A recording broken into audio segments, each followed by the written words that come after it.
Alamin at kilalanin po natin ngayon kung sino ang pinakamatinding magselos ayon sa zodiac sign. Ang pagiging seloso o selosa ay hindi lamang ina-apply sa mga lovers, kundi maging sa kapamilya, kaibigan at sa trabaho. Gaano ka nga ba kaseloso? Narito at alamin mo kung ano ang sinasabi ng iyong zodiac sign tungkol sa iyong pagiging seloso o selosa. Scorpio, ito ang pinakaselosong zodiac sign, as in super duper na kahit walang dapat pagselosan ay pagseselosan niya. Huwag na mapatingin ka sa iba o pumuri ka ng ibang tao ay makakaramdam agad siya ng pagseselos. Virgo, pumapangalawa ang Virgo. Kakaiba naman ang pagiging seloso ng isang Virgo.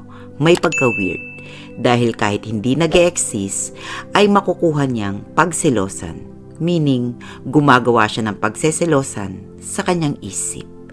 Leo, kung ayaw mo naman ng gulo, iwasan mo na magselos ang isang Leo dahil siguradong giyera ang susuungin mo. War kung war, mailaban lang niya ang selos na nararamdaman niya. Handa siyang ipagsigawan nito sa buong mundo. Pang-apat ay ang Aries. Sobra ring magselos ang isang Aries. Mahihirapan kang amuin siya kapag siya ay nagselos. Pero kung handa kang suyuin siya, pasensya at tiyaga lang ang kailangan mo at makakalimutan din niya ang pagsiselos niya. Gemini, kung inaakala mo na hindi siya nagsiselos ay nagkakamali ka. Ang Gemini ay sobra ding magselos, pero hindi nga lang siya bulgar. Kadalasan ay kinikimkim lang niya ito, pero sa oras na hindi na niya kaya ay sasambulat itong lahat sa mukha mo. Libra, iba rin magselos ang Libra. Patago, palihim niyang sasabihin sa iyo ang kanyang nararamdaman.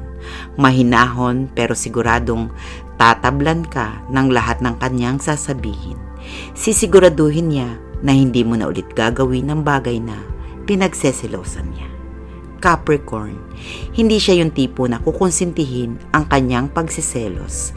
Sasabihin na agad niya sa iyo kung ano ang mga maaari niyang pagselosan para hindi mo na ito gawin o hindi ka na makipaglapit sa tao na maaari niyang pagselosan. Taurus, ibang magselos ang Taurus. May kaakibat itong galit. Makikita mo na ito sa mga mata pa lamang niya. Yung tipong iiwasan mo na talaga na makaramdam siya ng pagsiselos dahil alam mo na ang ikakagalit niya ito ng gusto. Sagittarius, pwedeng-pwede siyang sumabog sa oras na siya ay magselos. Very open magselos ang isang Sagittarius. Hindi sa salita kundi mararamdaman mo sa kanyang aksyon at mga pagkilos kung siya ay nagseselos o hindi. Yan yung mga oras na hindi ka na niya kikibuin. Cancer, aakalain mo na hindi marunong magselos ang isang Cancer. Nagmamatsyag lang yan at nag-oobserba. Hindi mo alam, kinakain na yan ng selos. At sa oras na kainin na yan ng selos ay humanda ka na sa emosyonal niyang pagsisiwalat ng kanyang pagsiselos. Aquarius, mahirap pagselosin ang isang Aquarius. Malawak ang pangunawa niya sa mga bagay-bagay. Minsan aakalain mo na nagsiselos siya pero sa huli ay malalaman mo na hindi naman pala at concern lang siya sa iyo.